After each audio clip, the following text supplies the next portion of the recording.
Sudah kelihatan?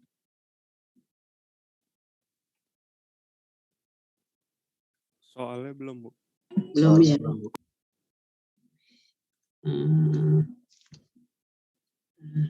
Padahal udah dibuka ya. Stop dulu deh.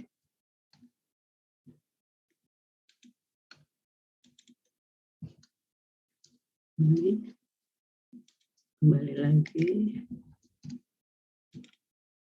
Oke, sudah ya.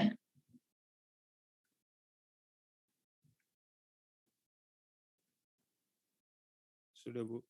Jadi kita punya 2 soal. Yang pertama kelompok tiang itu ada 10 kali 10 ya, baik melintang maupun membujur itu sama ya, 10 kali 10 disusun pada jarak 1,2 meter satu sama lain. Jadi as ke as itu 1,2 meter ya. Kemudian tiangnya berdiameter 40 cm, kemudian dipanjang nembus lempung lunak setebal 9 meter. Jadi ininya 9 meter ya. Nembus, kemudian pada bagian atas dan dasarnya terletak pada lempung kaku. Jadi dasarnya ini terletak pada lempung kaku, kemudian 9 meternya sendiri pada lempung lunak ya. Nah, data nilai-nilai kohesi untuk setiap kedalaman ditunjukkan pada gambar. Di lempung lunak dengan sendirinya kan sudut gesernya 0 ya. Kemudian gamma satelitnya 19,8 kilonewton per meter kubik. Ya, kemudian data dari lempung kaku ini ya. Kemudian apalagi yang diketahui, muka air tanah terletak pada muka tanah, jadi sama dengan ini. Ya, kemudian beban kolom bangunan itu diketahui 18.000 kilonewton. Nah, kita harus merencanakan tiangnya cukup nggak dengan 10 kali 10 dengan diameter 40 cm ya untuk mendukung seberat 18.000 kilonewton ya, dengan catatan bahwa berat volume beton itu 25 kilonewton per meter kubik ya. Ini ukurannya, kemudian ini levelnya. Hitunglah faktor aman kapasitas dukung bila dianggap tiang-tiang sebagai tiang tunggal dan kelompok tiang. Jadi pertama menghitung dulu kan tiang tunggal, baru kelompok tiang. Walaupun sudah diketahui 10, tapi kan safety factor-nya belum tahu ya. Kemudian apalagi bila beban bangunan di atas sekian ya. Lagi sebentar, nomor 2 dulu ya, kita lihat ya. Kelompok tiang ini agak tidak simetris ya, jadi memanjang 10, kemudian melintangnya hanya 7. Jadi jumlahnya sepertinya jadi enggak ini ya. 7 kan berarti enggak simetris ya. Entah disusun satu sama lain dengan jarak 1 meter. Ya, panjang tiang 14 meter dan ujung atas tiang terletak di permukaan. Beban kelompok tiang itu 28.000 kilonewton, jadi lebih berat lagi ya. Tiangnya berdiameter 40 cm, dipanjang pada lempung yang didasari oleh tanah keras. Kondisi lapisan tanah sebagai berikut. Jadi dia hanya 2 lapisan 0 sampai 13,3 meter, itu lempung pertama. Datanya seperti ini. Ada gamma saturated, kemudian ada MV, ya ini, kemudian ada modulus Andrein, kemudian ada Poisson ratio ya, dari 13,3 sampai 17,3 itu lempung 2 ya, dengan data seperti ini. Muka air tanah juga sama di permukaan. Nah, yang nomor 2 diminta menghitung penurunan ya, penurunan baik segera maupun konsolidasi. Jadi kalau yang di atas itu menghitung safety factor, ya. Kemudian yang di bawah itu menghitung penurunan, baik segera maupun konsolidasi. Jadi nanti jumlahnya itu di total ya, jumlah penurunannya berapa. Jadi nanti kalian kerjakan aja, mungkin untuk memudahkan supaya ini saya kasih kunci jawabannya aja gitu ya. Yang kemarin juga ya, mestinya saya lupa saya kasih kunci jawabannya, tapi jangan dipas-pasin dengan jawaban ya. Jadi kalian tetap membuat jalan perhitungannya, syukur-syukur pas dengan kunci yang saya kasih. Ya, oke. Ini soalnya nanti setelah saya flashback gitu ya, terangkan lagi teori terkait, nggak terlalu banyak. Nanti kalian latihan lagi secara mandiri seperti kemarin ya. Jadi besok ujian akhir itu saya berharap semua siap ya. Besok juga saya kasih kuncinya deh biar lebih fokus ininya apa yang dipakai metode-metodenya ya. Oke, kita stop dulu ya, stop dulu. Saya coba dengan ini, jadi tanahnya semua lempung ya, jadi tanah kohesif. Udah kita fokus satu jenis tanah dulu, tanah aja deh, tanah kohesif ya. Jadi nanti untuk tanah pasir atau campuran kalian belajar sendiri untuk kepentingan kalian juga ya. Apalagi nanti kalian kalau mau ambil tugas akhirnya di bidang geoteknik ya. Satu saat kan kalian akan terjun ke masyarakat dan nggak tahu bidang apa yang kemungkinan kalian terima pada saat kalian misalnya masuk ke konsultan atau kontraktor gitu ya. Setidaknya kalian tuh udah punya modal gitu. Oh, cara menghitung fondasi ya, cara menghitung penurunan secara manual, walaupun nanti kita pasti bertemu dengan macam-macam software, tapi secara manual kalian harus bisa dulu ya. Oke. Saya stop dulu.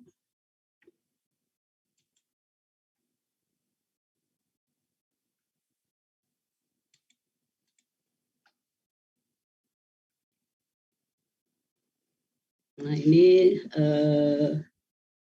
sudah kelihatan ya PPT-nya ya. Sudah, Bu. Oke. Ini saya juga tadi masih lupa saya taruh di mana, yaitu PPT yang saya sendiri punya ini. Saya kebetulan ambil dari dosen saya di Prodi S3 Teknik Sipil UB, Bu Zulfi. Ya, nggak apa-apa kita pinjam dulu, beliau punya. Ya, ini penurunan pondasi tiang ya.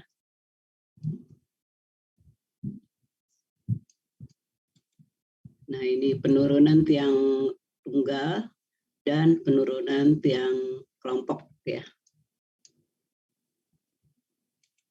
Berikutnya ini penurunan tiang tunggal, di mana penurunan elastik yang dikenal. Kalau penurunan konsolidasi itu kan kenapa dibilang penurunan konsolidasi? Karena tanahnya di sini lempung ya.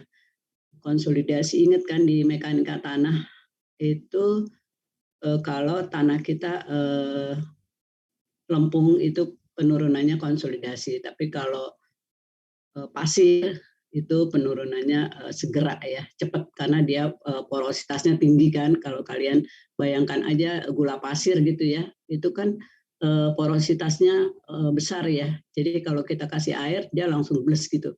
Jadi kalau kalian main di pantai juga kan begitu kita injek gitu ininya pasir-pasir di pinggir pantai itu cepat sekali ya ininya. Nah itu tanda bahwa porositasnya besar. Beda sama kalau kita ke misalnya ke sawah. Sawah itu kan tanahnya pasti lempung ya. Itu kalau udah kena air itu lama merembesnya. Nah itu tanda-tanda bahwa tanah tersebut adalah lempung ya. Porositasnya kecil, permeabilitasnya juga kecil ya. Oke. Nah, ini penurunan akibat beban kerja vertikal sebesar Q, ya. Ini penurunan segera adalah S1 ditambah S2 ditambah S3, ya. Di mana S-nya adalah penurunan total, S1 penurunan batang tiang, ya. Kemudian S2 itu penurunan tiang akibat beban di ujung tiang. Jadi di ujung tiang kan ada beban, ya. Nah, S3 itu penurunan tiang akibat beban yang tersalurkan sepanjang tiang. Ya, jadi ada 3 untuk penurunan elastik, ya. S1, S2, S3, ya. Kita lanjut dulu. Nah, S1 sendiri rumusnya ini, ya. S1 sama dengan Q dari beban yang dipikul ujung tiang akibat beban kerja kita, ya, akibat beban kerja yang ada di tiang tersebut, ya. Itu QWP, ya. Kemudian QWS ini selimut, ya. P itu point bearing, ya. S itu kan dari friction juga bisa, ya.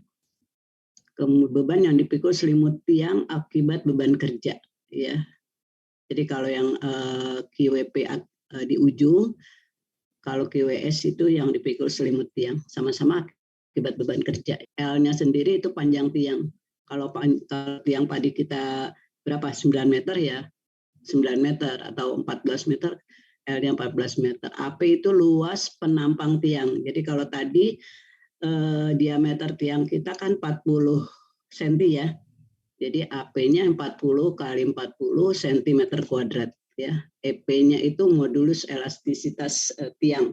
Jadi tadi ada kan, ya, EP, ES, ya, kilonewton per meter persegi, ya, satuannya. Nah, itu kita tinggal masukkan ke sini. Nah, ini ada C, disebutnya C, ya, SHI. Ini yang kayak cacing ini nih, ya. Nanti kalau di gempa juga pasti ketemu ini nih. Apa namanya, notasi, ya. Notasi ini. Nah, ini bisa diambil besarannya, kita lihat berikut. Nah, menentukan C ini tergantung pada distribusi tahanan sepanjang tiang. Jadi kalau tiang kita distribusinya dianggap seperti ini, ya, itu kita ambil 0,5. Tapi kalau seperti bentuk setengah lingkaran, itu juga kita ambil 0,5. Tapi kalau segitiga seperti ini, itu kita ambilnya 0,67. Ya. Oke. Nah, S2 sendiri rumusnya ini, ya. Tadi S1, sekarang S2. S2 itu QWP kali D per ES. Tadi kan nomor 2 ada diketahui data EP dan ES. Nah, ini ES-nya ini untuk menghitung penurunan S2-nya, ya. Dikali 1 Poisson ratio kuadrat dikali IWP, ya, di mana QWP adalah, ya, Q kecil, ya, itu sama dengan QWP besar dibagi dari luas penampang, ya. Nah, WP kecil itu adalah beban titik per satuan luas. Ini kan kita kalau menghitung kemarin, ya, menghitung daya dukung tiang tunggal atau kapasitas tiang tunggal, kita kan harus menghitung QS dan QP. Nah, QP di sini adalah ujung ini, ya. QWS ini beban yang dipikul selimut tiang akibat beban kerja. Nanti kita lihat, ya. D adalah lebar atau diameter tiang, benar. IWP adalah faktor pengaruh, ya, faktor pengaruh penurunan pondasi dangkal. Ini sama dengan pondasi dangkal, kita juga menggunakan IWP. ES adalah modulus elastisitas tanah. Ya, oke, kita S3 dulu ya, lihat S3. Oh, ini masih ada S2, tergantung kita mau pakai siapa punya metodenya. Kalau ini S2 Basic tahun 77, dia menggunakan rumus seperti ini. Ya, KP adalah tahanan ujung batas tiang, CP adalah koefisien empiris, di mana CP menurut Basic diambil dari tanah ini. Jadi kalau tanah kita pasir padat tapi lepas, itu tiang panjangnya biasanya diameternya 0,2, 0,4, tiang bor sekian, maaf, ininya CP-nya ya, CP-nya tuh kalau tiang panjang 0,02 sampai 0,04, kemudian tiang bornya 0,09 sampai 0,18. Jadi kalau lempungnya stiff atau kaku lunak nilainya ini, kemudian kalau lanau atau seal ya, kalau padat tapi lepas nilainya ini. Jadi ini nilai-nilai dari CP ya, CP yang akan kita pakai di rumus ini. Ya, nanti satuannya kita penurunan itu biasanya dalam senti ya. Bu, nilai D itu nilai apa, Bu ya? D. D-nya diameter kah atau diameter? Diameter kali KP, diameter tiang. Ya, baik. Kita lihat satuannya coba. QWP itu kan satuannya kilonewton ya. Kemudian CP itu kilonewton per meter persegi. Berarti tinggal meter persegi. Ya kan? Kemudian D-nya meter misalnya ya. Misalnya nih. Berarti terus QP-nya itu kilonewton per meter persegi. Ya kan? Kalau yang di atas itu kan berarti tinggal kilonewton ya. Bentar. Kilonewton dikali kilonewton per meter persegi. Ya. Ini kan QP-nya kilonewton, kemudian CP-nya kilonewton per meter persegi misalnya ya. Misalnya aja nih. Berarti kan kilonewton kuadrat per meter persegi ya. Berarti terus D gini aja. Satuan ini QWP sama QP kan satuannya sama, kita bisa coret, ya kan? Kemudian CP itu satuannya kalau C kan ini bukan kohesi, bukan kohesi, dia hanya koefisien empiris, ya. Cuma angka aja Bu ya CP berarti ya. Betul, makanya di sini nggak ada satuan, betul. Terus D-nya kan meter ini kali ini, jadi nanti bisa hilang ya, D-nya tinggal D-nya tinggal senti ya kan, ini hilang, terus ini cuman empiris aja, kemudian ini senti, jadi tinggal senti ya. Ya baik Bu. Nanti kita ke contoh soal aja ya, biar ketahuan cara makainya ya. Oke. Terus S3 juga gitu, rumusnya ada ya. Ini kalau nggak salah ujian akhir ya keluar ya. Saya masih punya ininya sih jawabannya yang untuk ujian akhir. S3 ini juga rumusnya seperti ini ya, di mana P adalah keliling tiang ya, L itu panjang tiang yang tertanam. Kemudian IWS juga faktor pengaruh, pasti nggak pakai satuan juga. Kemudian QWS per PL ini adalah nilai rata-rata friksi sepanjang tiang. Ya. Nah, IWS-nya sendiri itu rumusnya 2 plus 0,35 akar dari panjang tiang dibagi diameter tiang. Ya, jadi nanti penurunan elastik atau penurunan segera total kita jumlahkan S1, S2, S3.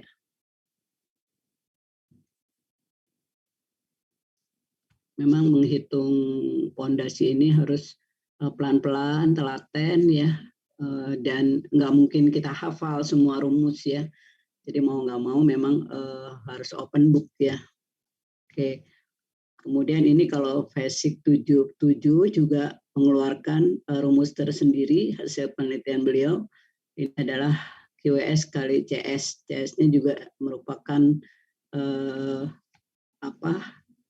nilai empiris tersendiri ya. Di mana CS-nya adalah ini rumusnya. Ya. Kemudian kita lihat berikutnya ada rumus. Ini tadi basic 77 ya. Bentar. Tadi basic 1977, kemudian ini basic 1969, jadi berapa tahun tuh? 8 tahun sebelumnya dia mengeluarkan rumus ya, jadi yang 88 dia perbaiki lagi ya. Ini SG penurunan elastik tiap grup, rumusnya seperti ini. Ini sudah grup ya. Terus lebar tiang kelompok. Kalau tadi yang di atas itu tiang tunggal ya. Kalau ini udah berbentuk tiang kelompok. Diameter tiang, maaf. Ya, S itu penurunan elastik tiang tunggal.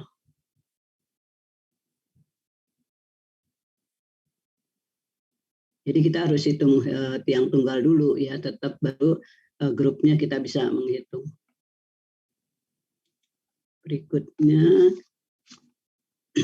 tiang kelompok dalam pasir dan kerikil. Ini kita menggunakan metode Meyerhof seperti ini ya. Ini sudah penurunan kelompok ya, penurunan kelompok tiang. Kalau tadi masih sebentar, kita balik lagi ya. Nah, ini kan masih penurunan tiang tunggal. Dari mulai halaman 10 ini kita udah bicara mengenai penurunan grup tiang ya. Kemudian ini juga grup tiang penurunannya rumusnya seperti ini. Nanti dilihat lagi aja ya. Intinya rumusnya seperti ini ya. Oke. Terus berikutnya berhubungan dengan data sondir atau CPT ya. Kalau sondir kan kita punya nilainya cuma QC ya.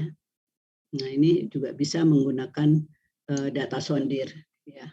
Kalau kita biasanya kan data sondir juga sampelnya itu dibawa ke lab, kemudian diuji dan nanti dapat tuh serenceng atau sebentuk Excel gitu ya. Itu dari kedalaman 0 sampai kedalaman yang kita selidiki itu kita punya data-data parameter baik sifat-sifat tanahnya sendiri atau sifat mekanik ya, sifat fisik maupun sifat mekanik itu semua terdata ya hasil dari lab. Nah, biasanya itu kalau kita di konsultan itu biasanya si user ini pinginnya cepat, kemudian padahal kita belum dapat data lab itu gitu ya. Kita harus menghitung pondasinya, cepat dong dihitung gitu ya. Terus struktur atasnya juga cepat dihitung. Nah itu ancer-ancer kita ya udah kita pakai data kasaran dulu QC-nya. Jadi kita belum mempunyai data lab, ya udah kita pakai data QC-nya aja dulu. Nah itu kita harus cepat itu. Jadi nanti kalau kalian sudah di masyarakat sudah bertahun-tahun itu biasanya feelingnya jalan aja. Oh ini tanah ini pasti sekian nih sekian gitu loh. Pantasnya sekian sekian gitu. Ya. Itu berdasarkan pengalaman. Oke. Terus berikutnya sebentar kelewat. Kita tadi sampai sini ya. Nah, ini penurunan tiang kelompok juga, peningkatan tegangan di tengah lapisan ya. Jadi penyebaran tegangan ya, penyebaran tegangan itu dimulai dari 2/3 L. Jadi kalau L-nya kita misalnya 12 meter, 2/3 kali 12 meter kan berarti 8 meter. Nah, 8 meter itu baru mulai terjadi penyebaran tegangan. Ya, penyebaran tegangan kalau kita pakai H berbanding V itu biasanya 2V berbanding 1H. Ya. Jadi kalau ininya vertikalnya 4, berarti H-nya separohnya ya 2 gitu ya. Jadi untuk seluruhnya ini misalnya berapa nih lebarnya, ini misalnya katakanlah 10 meter gitu ya. Jadi nanti seluruh ini 10 meter ditambah ini dan kanan ya. Jadi kalau misalnya katakanlah dari ini ke sini 4 meter tadi ya, berarti kan H-nya 2 meter, jadi 2 meter kali 2, 4 meter ditambah 10, jadi 14 meter. Nah, luas pengaruhnya berarti 14 dikali 14, kalau bentuknya segi 4 panjang, segi persegi, tapi kalau segi 4 panjang begini, pasti beda. Jadi nanti LR-nya ditambah 4, yang ke arah sana ya udah BG yang ditambah 4. Jadi beda ya. Kalau misalnya segi 4 persegi ya udah LR kali LR. Ini kebetulan persegi 4 panjang ya. Ya gitu ya. Jadi ada pembagian penyebaran tegangan ya. Dimulai dari 2/3 panjang tiang kita ya ke bawah. Ininya tergantung lapisannya ya. Kalau lapisannya misalnya dari sini langsung ke bawah ya udah dihitungnya setinggi ini, terus separohnya adalah kiri kanan ya. Peningkatan tegangan di tengah lapisan adalah delta P sama dengan QP dibagi BG plus Z1 dikali LG plus ZI ya. BG adalah ini ditambah ZI. ZI adalah kedalaman dari 2/3 L ya. Kemudian LG-nya juga gitu ya. Jadi ini delta P-nya.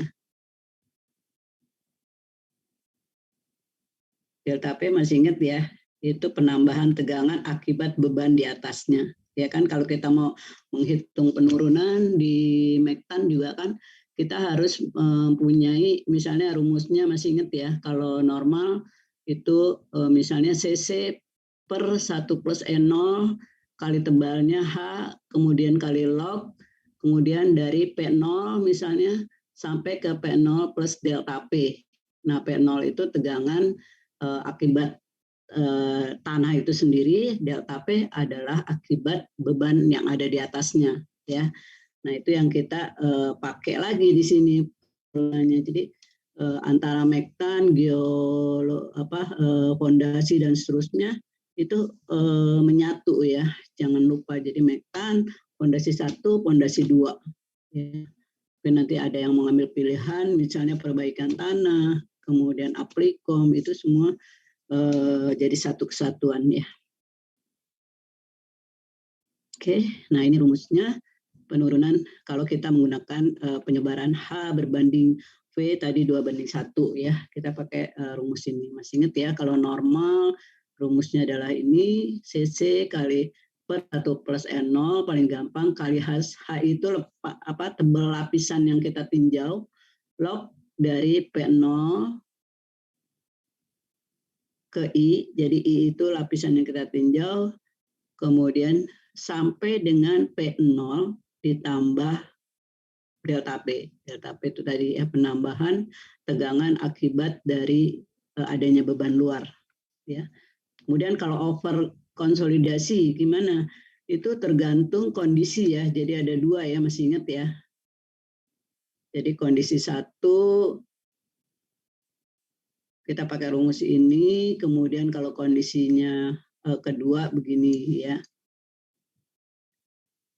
Masih ingat ya, mencari CC, kemudian mencari CS ya. Itu terpakai semua di sini. Ya. Jadi pakai grafik E log P ya, E log P. Jadi nanti dibuka lagi, sambil dibuka lagi Mektannya ya. Kemudian, nah ini keterangan aja ya, delta S1 penurunan konsolidasi pada lapisan I, Kemudian P0I adalah tegangan, besarin dikit ya. P0I adalah tegangan efektif rata-rata pada lapisan I tanpa pembebanan ya. Nah, kemudian E0I itu angka pori awal pada lapisan tersebut ya. CC adalah indeks kompresi, kemudian CS adalah indeks pengembangan, swelling index ya. Kemudian HI adalah tebal lapisan yang kita tinjau. Catatan di dalam gambar 2, nilai HI untuk lapisan nomor 2 adalah LI, untuk lapisan nomor 3 adalah L2, dan lapisan nomor 4 adalah L3. Ini dia gambar 2 tuh ini. Nah ini. Ya, kemudian ini contoh soal yang 0,3 kali 0,3, kemudian panjangnya 12 meter dengan beban izin sekian. Kemudian jika 240 kN disumbangkan oleh tahanan gesek, kemudian 97 oleh tahanan ujung, tentukan penurunan elastik tiang dengan EP, jadi modulus 21,10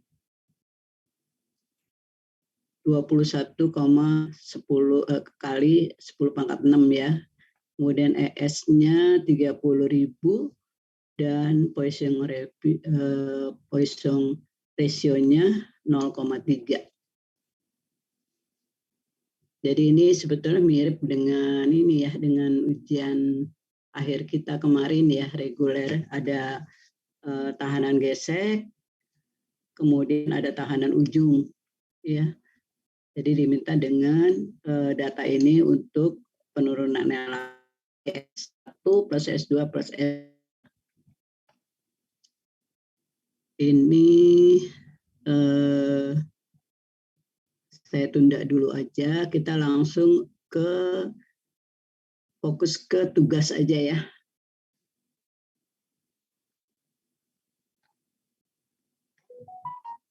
Saya stop dulu ya. Kita kembali ke soal.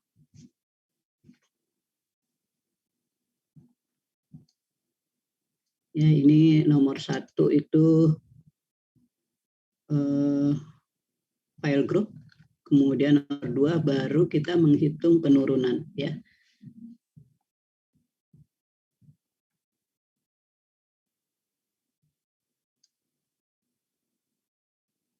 Kelompok tiang sekian-sekian, kemudian ini IS, ini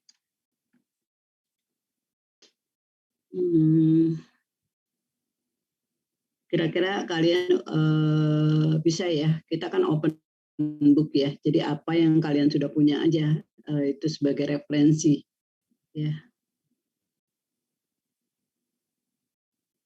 Ya, kita coba kerjakan dulu ya.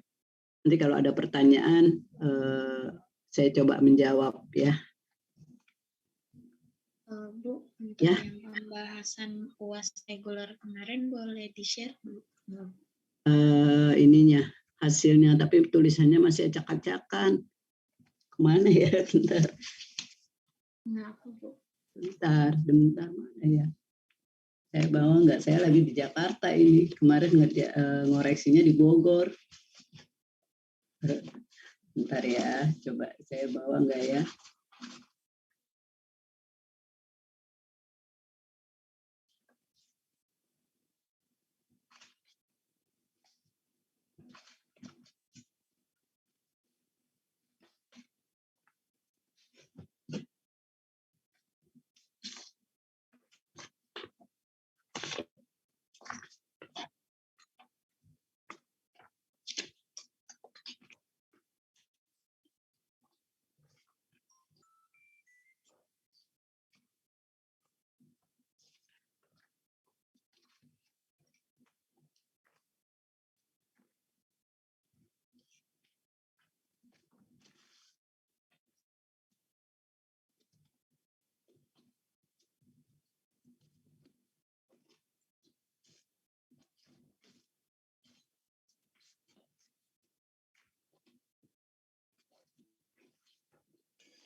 Saya kayaknya nggak bawa ya.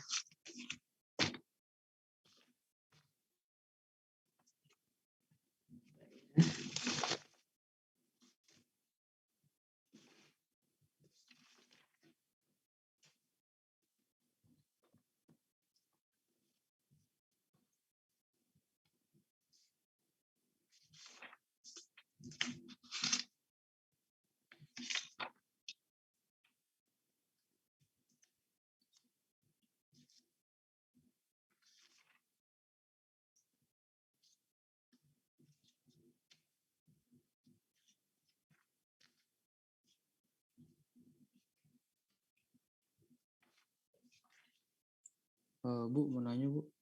Sebentar, suaranya kok kecil ya? Apa saya kecilin? Ya, saya stop dulu. Siapa yang nanya? Indriana? Wahyu Bu. Ini Ya. di soal yang Ibu kirim digecer kan ada parameter sebelah kanan tuh 0,9. Sebentar.